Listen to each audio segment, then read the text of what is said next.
Community, welcome to the special live podcast event hosted by FlyingHub. We have an important topic to discuss. Mental health for pilots. We are honored to have you all here as we delve into this crucial issue that affects the well-being of our aviation community. At the aviation community, we believe that mental health is just as important as physical health when it comes to ensuring the safety of passengers, crew members, and the industry. Today we have two esteemed speakers who will share their insights and experiences. Please join me to welcome our first speaker, Dr. Frank Alperslan. He is an inspiring initiative-taking in dynamic systems and operations, aviation and aerospace, and research and development with 20 years of professional experience at corporate and university level. He has a strong awareness of emerging technology and development. He created modules and presented ideas at conferences and symposiums which were then placed on curriculum. Dr. Frank will shed light on challenging dimensions that are faced by pilots and their relation to well-being in aviation industry. Our next speaker is Junior Showman. His global experiences became the driving force behind his passion for unleashing human potential, forming the very bedrock of humanics. He faced adversity head-on, cultivating resilience and developing an empathetic understanding of human challenges. Junior will share his personal journey and the strategies that could help maintaining mental well-being in the aviation sector. And of course, our event wouldn't be complete without our host, Raquel Dominguez, who specializes in aviation human factors and performance. She founded Sloan Taylor Strategies in Colorado Springs, Colorado, and exemplified by her initiative to establish a local chapter of Women in Aviation International. Currently pursuing a doctorate in industrial psychology that concentrates on organizational leadership. She has been selected to present the Women in Aviation International Conference in Orlando, Florida in March 2024. Let's not forget that this event is under the guidance of Captain Khalid Al-Hashmi, the founder of Don'tSink.net and FlyingHub.net and the owner of FlyingHub LinkedIn community. He is an experienced aviator of over 28 years in airline industry, ranging from a trainer examiner on Boeing Dreamliner 787 and CRM facilitator to managing ground training and human factors to head of training post holder. His passion and enthusiasm for the industry and its various dimensions has brought us here today at FlyingHub. He will be supervising the discussion and ensuring a productive conversation. So welcome to this live podcast and welcome to FlyingHub.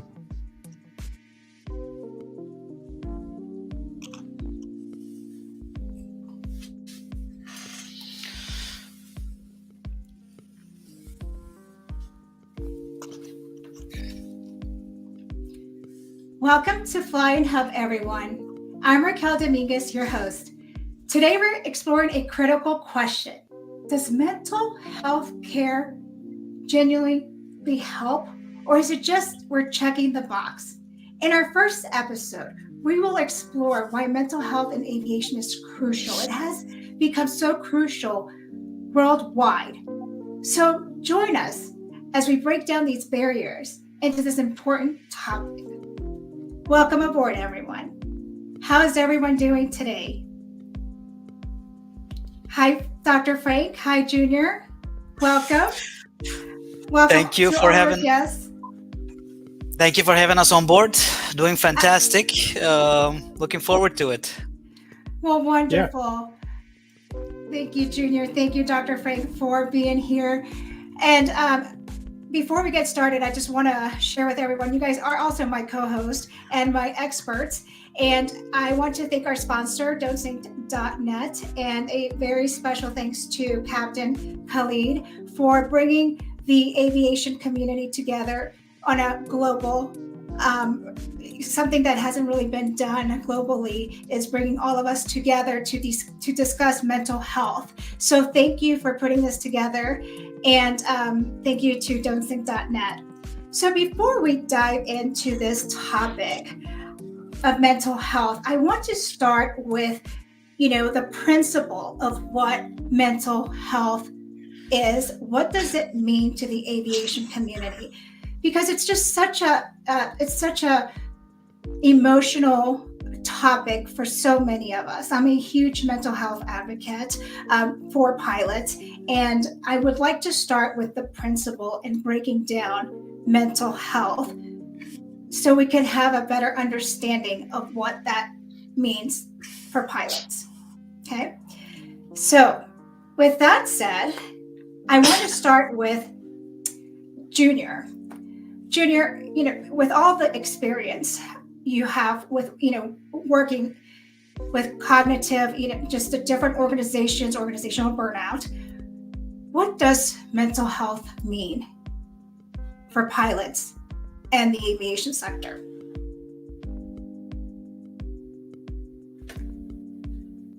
Junior, we cannot hear you. Sorry for that. At the moment, mental health for pilots means actually something to be feared.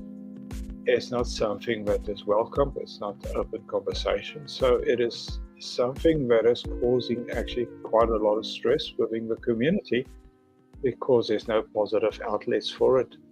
And this is basically why we're having these conversations, is how do we find positive ways to contribute to a subject which has actually been hidden or not being dealt with.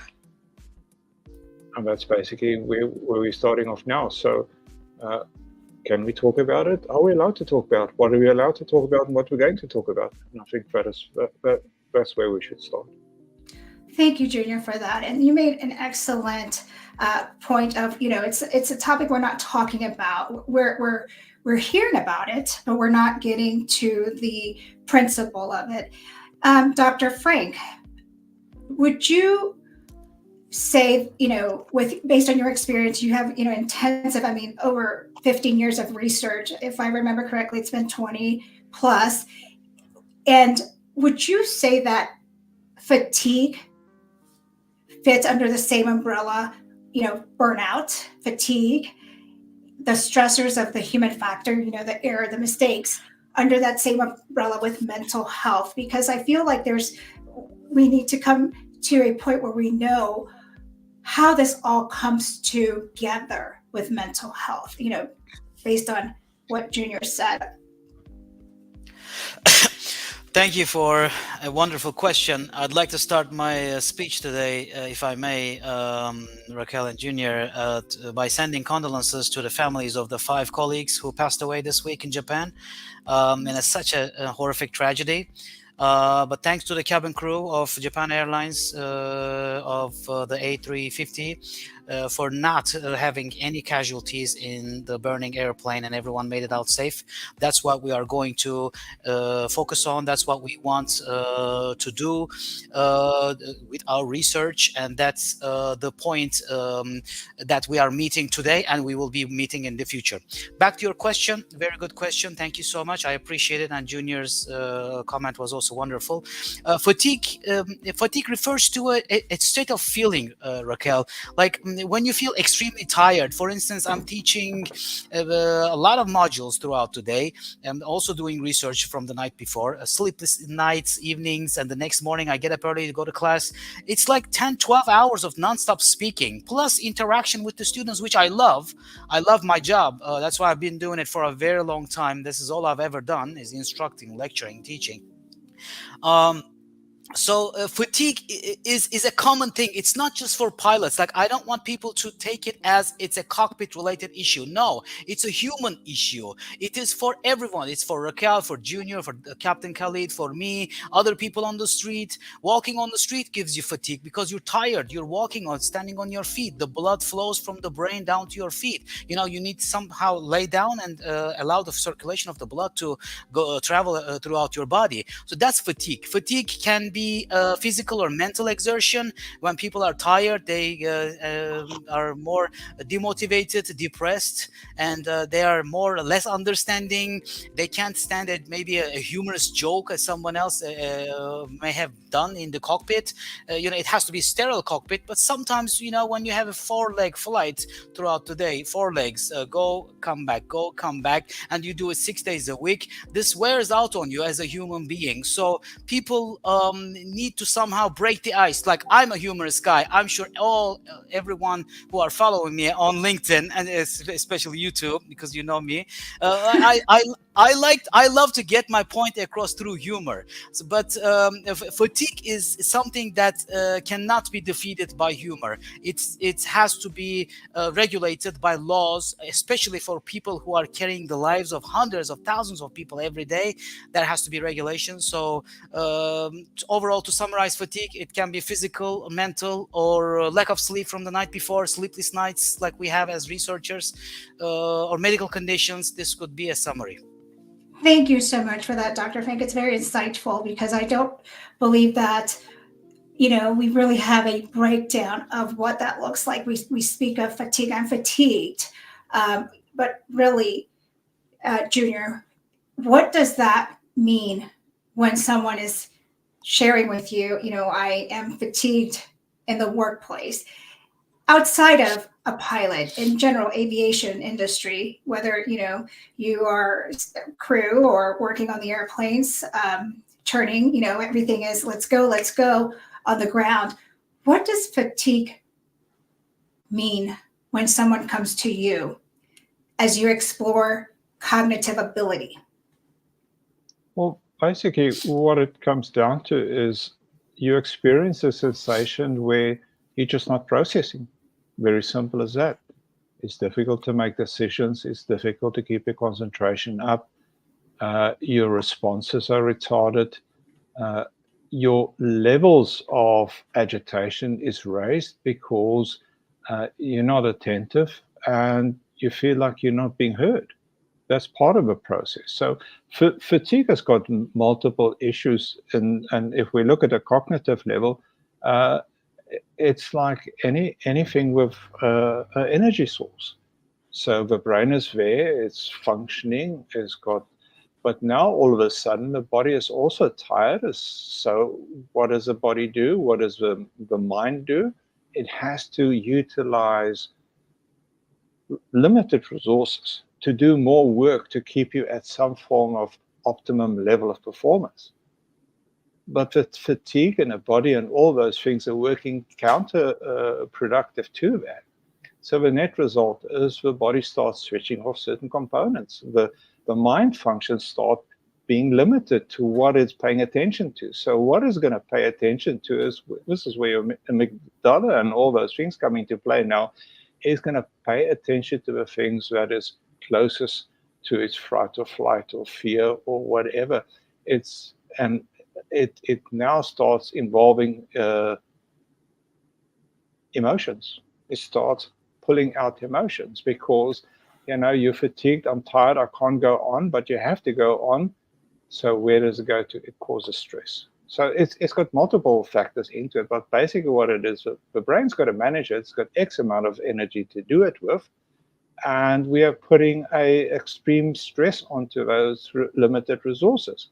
Now, if you're not trained how to deal with it, or the environment is not allowing you to deal with it, it's inducing even more stress on it. And what emerges from there is an emotional response. But the emotional response does not necessarily tell us what is the causation thereof. It's just telling us something is happening. And if we are not attuned to each other, we are not attuned to the environment, the individual, understand what they're experiencing or going through, we will deal with it and say, hey, but you're a professional pilot. You're supposed to deal with it. You're trained how to deal with it. And we expect you to deal with it. And if you don't, we're going to start punishing you. And that's potentially a problem that we sit with. So this is where it all starts, really, with where it comes into mental health. And one of the questions that we are really globally asking is, how do we even begin to put systems in place for solutions?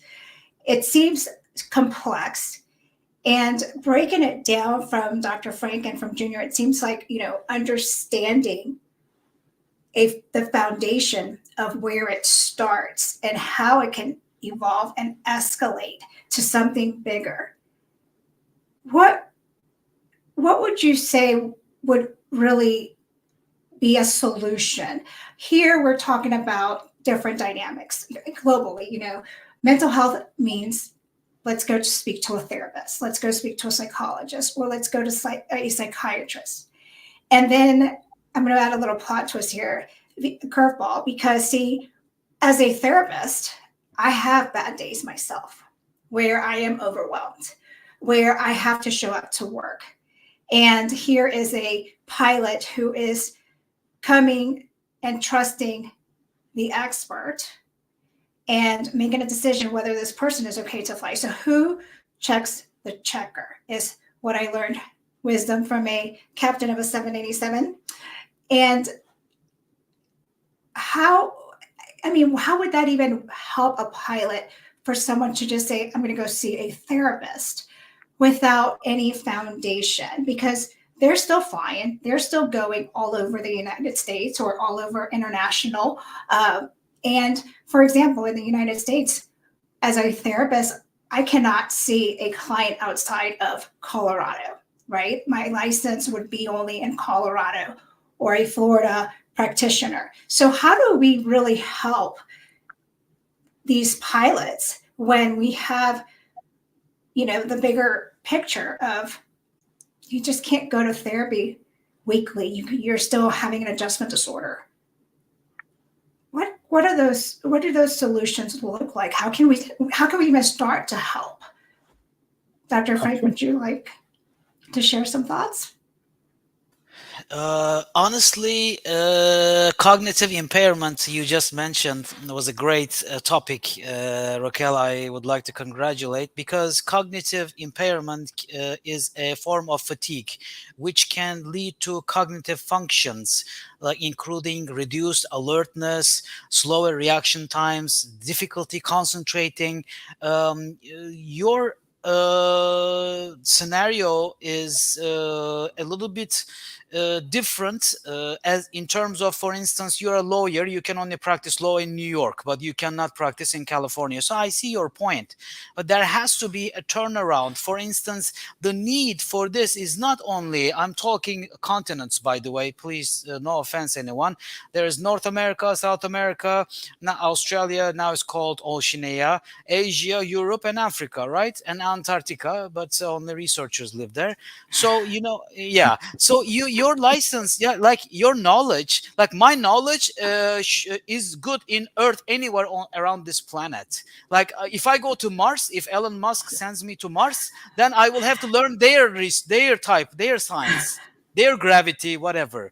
But on Earth, you should be able to practice its knowledge. The license, yes, but it's the legal side of it. What about your knowledge? It's priceless. You cannot buy knowledge. Only life experience and your research, or people that you talk to. I'm sure we're all learning from each other on LinkedIn also. That also contributes to our knowledge, our expertise. So you should be able to practice your field anywhere in the world, because once you're a pilot, you can fly anywhere in the world. If you're a brain surgeon, my brain is the same as Junior's brain, is the same as Raquel's brain, same as Captain Khalid's brain. We're all humans. We're all gonna go 6 feet under. I'm no different than you.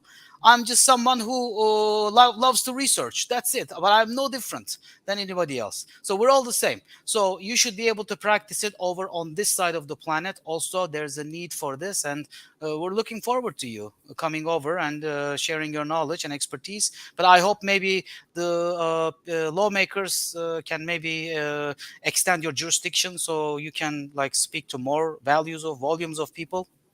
So thank you for that, Dr. Frank. Junior. I think what's important here, what we're missing out is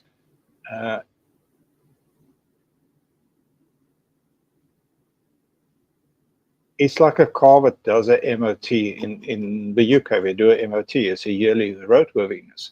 So they're going to kick the tires and they're going to check for oil leaks and things like this. There's a track record. There's a life history to the car. It goes to the motor dealer. On top of it, there's another life history because there's service history that has to be checked, and there's regular checks that needs to be done. But what do we actually have in an organization? Whether you're a pilot or whether it's a building industry or whether it's the defense industry or whatever it is, what physical history have we got of an individual, what they're experiencing, what their ups and downs are, what are things that's triggering certain events, and how their life events affect them? There's actually zero. And all of a sudden, when we have this person now saying, I'm having a mental health issue, they cannot just talk it out, because the legal implications thereof for a pilot is, all of a sudden you're declaring a mental health emergency. I've got a problem. Hello, Houston. I've got a problem. Where do I go to? I'm stuck on a moon and you're at Houston. So I have to try and describe to you what's happening. But this breakdown that we're having is not in the manual. So how do I explain to you? There's no track record. There's no fault log. There is nothing. So I got to try and explain to you what is happening with me. But then again, now we human to human speaking to each other. Yes, I'm the pilot and you are the mental health professional, but those are coats, those are caps that we are wearing, those are outer garments that we've got on, but underneath we're humans. So if I'm going to speak to you, Raquel, and I cannot establish a contact, a personal contact, where we can start establish a level of trust, mutual trust, what I'm going to speak to you about, what I'm going to expose to you, I'm going to expose to you as little as possible, because if I say the wrong things to you, I may lose my license, may be temporarily suspended. So that is a problem that we sit with. There is no methodical way, there's no track record of how are you experiencing your life in terms of a work context. What are the outside influences that you can make relatable? How do you connect those dots and bring it back to a central place that you say, okay, this is what I'm going through. I'm having stressful events. I'm in midlife crisis. Oh, God, let's not talk about that, because, Sure. that's unprofessional. But that's what happens. Your mature pilots, for older captains and things, even first officers, they get to a stage where human life comes into play, and human life says you may go through a midlife crisis. What brings a midlife crisis is insecurities about who you are, where you are, your progress in life, what holds it. And then we have women also coming in. They experience menopause. But now here's a misconception, as I shared with you a bit earlier in another conversation. Do women also go through midlife crisis? Yes, they do, because they're also human. Okay? Intrinsically, they've got the same brain, they have the same life experiences, expectancies, and career expectancies, and performance expectancies.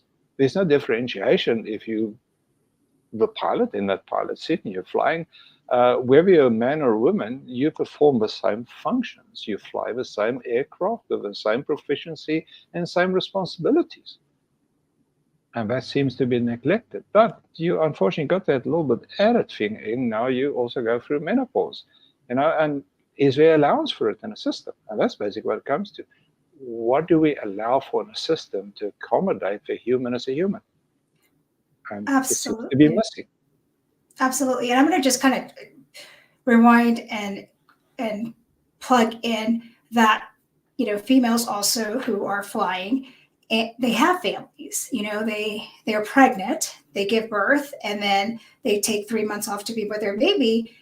And then we're going to fly, and we have, postpartum depression. So accommodating those needs as well, those systems for women who are new mothers and leaving their newborn child to go to work. Would that cause, some sort of stress or even fatigue cognitively? How would that impact someone in the cockpit to think about an issue they left behind, whether it's their newborn baby or for a male, children are sick, their wives are at home. I mean, these are things we're not talking about, basic or marital problems. You can't go to family counseling or marriage counseling. So how are we navigating globally through these things? Are we even talking about those basic human needs that that we all have to discuss these personal things with someone we trust? I think the question here needs to be, does it need to be a mental health specialist? Okay. I agree. That's post the the German Air Wings incident, they supposed to have brought in a peer system, a peer support system. But then again, it's again a human factor of trust. Who are you going to talk to? What can you talk to? And what is the obligation in a peer group, pilot to pilot, whoever they got as a support in the peer group? And I think this is why it hasn't taken off. Now, we make the mistake to think people will easily talk about things, but the reality is people are fearful. They will not talk about. And by the time in such a peer support system that somebody actually do willingly start speaking up, it's actually in a final stage of breakdown when so much damage has already occurred that the person feels there's no other way. And it's like this final grab onto a potential help. But what we miss and what we don't give recognition to is it only happens at a very, very late stage. Very few people will early on talk. This only happens at a very late stage when this problem has so far progressed and advanced that it actually now has critically become a mental health specialist area to work with. But the thing is, had we intervened or had the opportunity before to do that, it could have been dealt with at a very low level without any intervention needed from a mental health specialist. Thank you, Junior. Dr. Frank, I would like to hear your thoughts on this because, these are just basic human needs we're talking about, and with your extent research and working closely with the aviation industry, what are some of those experiences?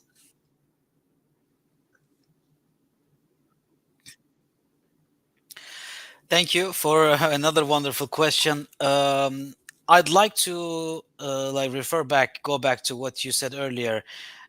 If a cabin crew or a flight crew, flight crew are the pilots, cabin crew are the flight attendants. If they're having a bad day at home, this is normal for everyone, though. Like, don't take it personal.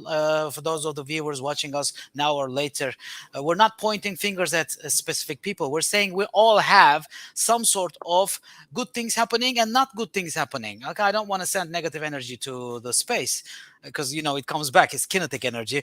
So but we all have ups and downs. It's okay. So one crew member might be having a great, fantastic day, and the other crew member might be having a very bad day. So what the CRM, crew resource management classes, education, wherever you get it, this actually tells you that you are supposed to be watching out for each other. There's a camaraderie in police force. I don't know if you have any police friends. I have a lot of friends in the force, and they have camaraderie. So they don't go on patrol on their own. Why? Because if they get shot by a criminal, the friend will save their lives. It's the same in the military. When you go in the front lines, your friend will be the one saving you if you get shot, God forbid. But these are things that are happening in the world scientifically, not a personal opinion at all. These are research summary results. So going back to what you said, definitely having a bad day at home, having a bad day in the bank. Maybe the bank teller just threw you the money or your credit card at the grocery store. You swiped your card and the person was rude to you. That affects your mood, and you take it with you to work. Okay, this is real. This is not my opinion, not your opinion, not anybody else's opinion. This is science. This is how God created us. We all have emotions. We feel good and we feel bad. There's nothing in between. We feel normal sometimes, but when we feel bad, there's a reason behind it. So I hope that answered your question, Raquel. Thank you. Yes, thank you so much, Dr. Frank. Absolutely. So we're dealing with really, just everyday things. And then we all have that same, we're all human, so we can relate, whether we're in the aviation industry or outside of the aviation industry. So how do we currently manage it? How are we currently managing it on a global platform? You are, in the UK, you hear stories about aviation. How are we managing the simple stressors that can be prevented from escalating to that mental health that Junior referred to, that, we can do something before we get to that mental health platform. Dr. Frank, so what are some of those systems in place? Thank you. Okay, great question. Thank you very much. Even though the bird's first flight was done in North Carolina by the Wright brothers in the United States, but the United Kingdom is very advanced in aviation. Rolls-Royce engines, motors, I need not to even mention them here. They're top-notch, and big airliners are using, and the proper way of doing things are in the United Kingdom. Let me tell you why. Like, we're all speaking English. The mother tongue of the world is English. Okay, whether you are a native speaker or not, that's irrelevant. But the mother tongue is English. It's English. It's in the name, English. Okay, so we're all following the rules and good regulations that are set forth and brought to us by our ancestors who lived here before us, who presented these beautiful settings for us, the things that we are using today. We appreciate it. We really we are thankful and we look up to them. But the things, for instance, in some countries, in my opinion, referring back to Captain Sally again, I hope he will listen to it one day. He said flight schools are becoming financial institutions. It's not my opinion. That's what he said. The guy, the captain, former military Air Force pilot who landed in Hudson River in 2009, January, he said this. The flight schools are becoming financial institutions. So what does that tell us? It tells us the safety is going down and very fast. United Kingdom is doing a fantastic job of doing regulations. With the Brexit, the flight schools here, which are not adhering to the rules and regulations of the CAA, are being shut down permanently. So that's a good thing. But I'm not naming any geographies, by the way. If you move to another location, you can find a flight school like a bus stop. Every corner there's a flight school. But are you giving the right education, the right instructions that the pilots should be having before they enter the cockpit? Those are people carrying the lives of others. Like after September 11, 2001, the cockpit doors have been changed to steel. There's no way anyone can enter unless the pilots inside allow you. Going back to what Junior said earlier, German wings. First officer, that captain, do you think when he went to the lavatory, he knew the outcome? He knew what was going to happen? He had no idea. And everyone died, including captain and himself. It was a suicidal mission, and he killed himself and everybody else. So I think the countries who are leading the world, including the United States, need to focus more on the flight schools. This is for the safety for everyone. I'm not saying I don't own a flight school. I'm not a competition to anybody. Don't get me wrong. It's for safety, for everybody's lives. Okay. Thank you. Thank you, Dr. Frank. So if I may just summarize and correct me if I'm wrong. So what I'm hearing is that the question was, what is currently being done to manage the basic human needs before the escalation of mental health, right? And what I'm hearing from you is that really this starts foundationally in the flight school, where we're, teaching student pilots how to fly, and they are it's very much so now a financial institute, in quotes, like Captain Sully and you shared. So in flight school, we're not talking about this. We're not talking about what to expect once you're, have your hours and you're graduate and boom. So now what happens? Junior, this question is for you because I know that I've had discussions with you in the past as colleagues about flight schools and student pilots and how just flight school in itself is stressful and the stressors and the pressure, they're not addressed when they graduate. It's like they bring this luggage with them full of stressors that they still can't talk about because now they have to find a job because, oh my gosh, they have student loans or, whatever those financial stressors of life may be. And now they go to the real big world of aviation with the stressors and the baggage from flight school. So what are we doing to manage and help? I don't think there's anything being done. If you start looking at, I can't remember now, as a young person, and they're part of this influencer group trying to change this mental health approach. And at the NTSB board, I think they presented one of the students that committed suicide while he was doing his PPL because of the pressure of fearing and not understanding what's happening, not being able to express their experiences and what they're going through. There simply is nothing out there monitoring them. So before they actually go and do anything about I'm not quite sure, are they actually required to do a psych evaluation when they go into flight school? Or is that psych evaluation only coming in once they start doing the CPL? But when they do the PPL for a start off, I don't think that's existing, am I? Maybe you can correct me on that.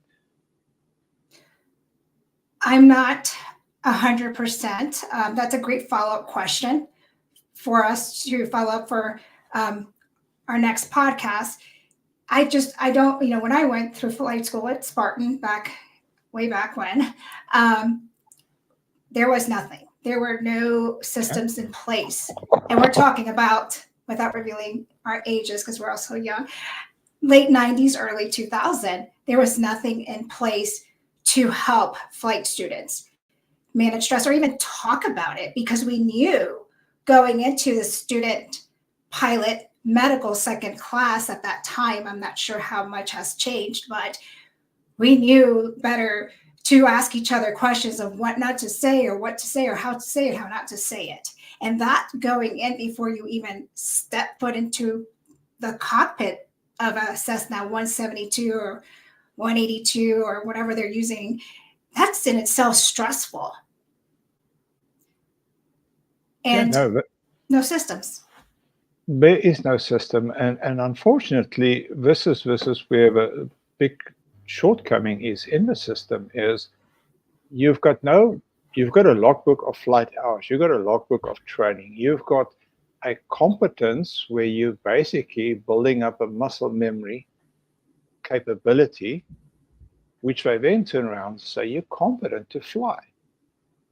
But in the end of the day, what does that competence prove? It does not relate to anything else about your mental competence to actually function, or how you've been prepared for these, and what personal insight you've got towards your own capability to actually adapt and process any of those changes happening around you. So how do you relate? What do you relate with? What do you relate to? What's the context? Where do we create safety? It does not exist. It simply just does not exist. And this is not just limited to aviation. This is a global issue across multiple industries, and we see it.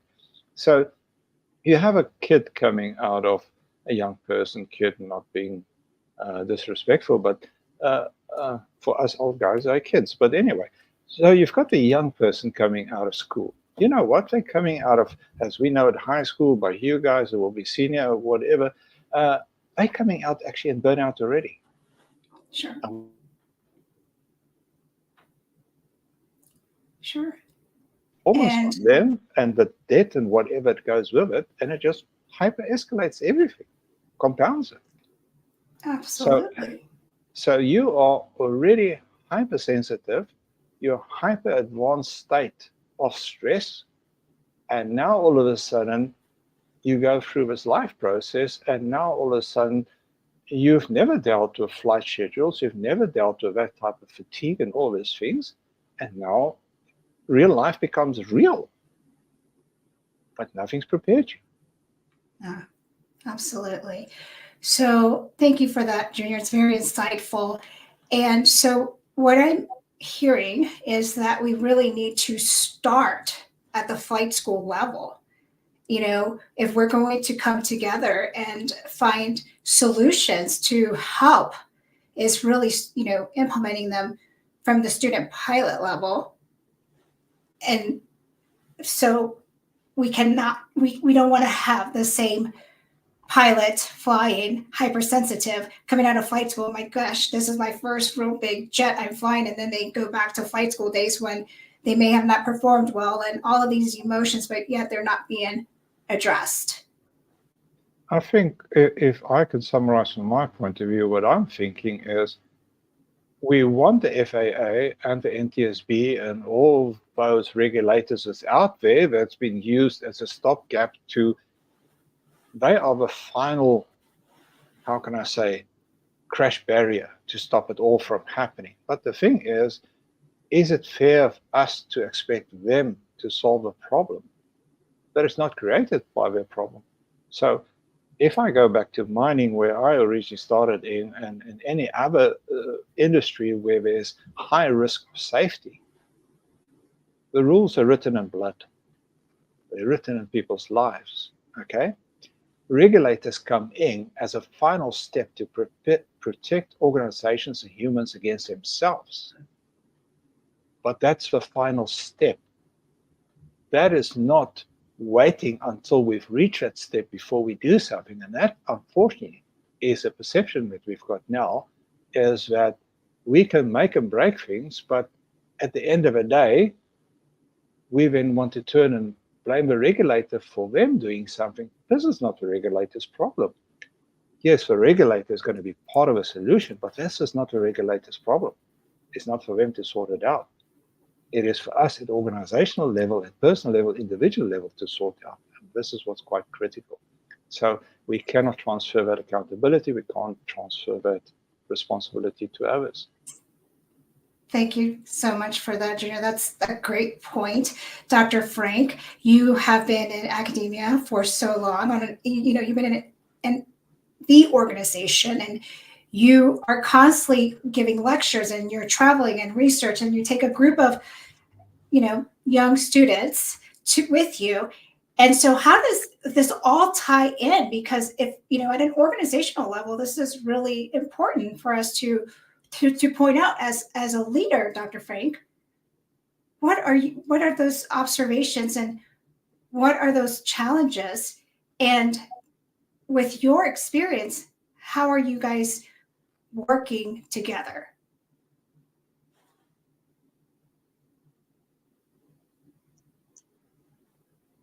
Dr. Frank? Okay, thank you so much for another great question.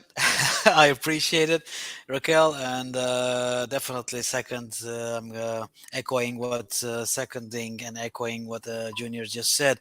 Yeah, I'm traveling. I'm not a influencer. I'm not an YouTuber. I'm not a Instagram wannabe. I'm a researcher. I don't post anything on social media. But if I'm traveling, it's because I travel to learn. For instance, if I travel to X country, I'm not naming anyone, I go there to learn their culture and their religious beliefs, how they practice their religions or culture. What do they do? How is their everyday lives? So I can put them in wording and maybe make a book and write a book about it, and the next generation can benefit from it. We can't all be pilots. We can't all be brain surgeons. We can't all be CEOs. We can't all be heart surgeons or IT personnel or CEOs of Apple or Microsoft. There are other jobs that are really in high demand. For instance, a psychologist like yourself, like you need to travel the world, Raquel, and book appointments. Junior should do what he's doing, and people should be calling him asking for advice, because years of experience cannot be bought. You can graduate from the top 5 schools in the world, still not know anything. But when you have hands-on experience, years of experience that cannot be purchased with money, then you are priceless. I'm saying this to everyone, not just Raquel and Junior. I'm telling this to everybody who is listening to us or will listen to us later. The only thing that cannot be purchased with money is life experience. Go do something. Don't be an influencer on Instagram and post videos and ridiculous videos or pictures of yourself from another country. Do it for science, so other people will remember. Why do we remember Newton? Newton lived way before us. Why do we talk about Wright brothers? Why do we talk about I don't know, many other people who lived before us, who really influenced us for science that we are using today. Okay, like Steve Jobs has been dead for 13 years now. He died in 2011. Why do we still talk about Steve Jobs? Because of what he's done, because of the legacy that he left for us. So be that guy, be that girl, be that woman who people will look up to one day. Not today, but I guarantee you, if you contribute to science, people will mention your name and talk about you 5 years later, even after you die. Do you want people to talk about you after you die? I'm so glad he or she is not here anymore. Or, you know what, that guy or that girl contributed to science, which we are still using in today's science, which is better. So, that's all I want to say for that. Thank you so much for that. Thank you. Well, thank you, Junior. And now I'm going to take this time to welcome our audience and see if anyone has any questions that our experts can answer. Do we have any questions?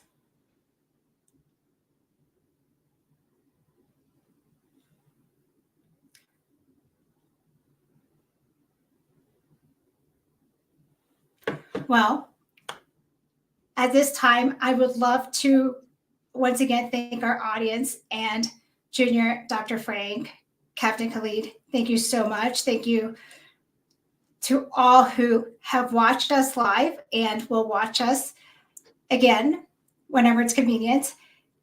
Stay tuned for our next podcast, as we have we've made some really interesting points on mental health, and organizationally, it's something that a lot of us haven't thought about, right?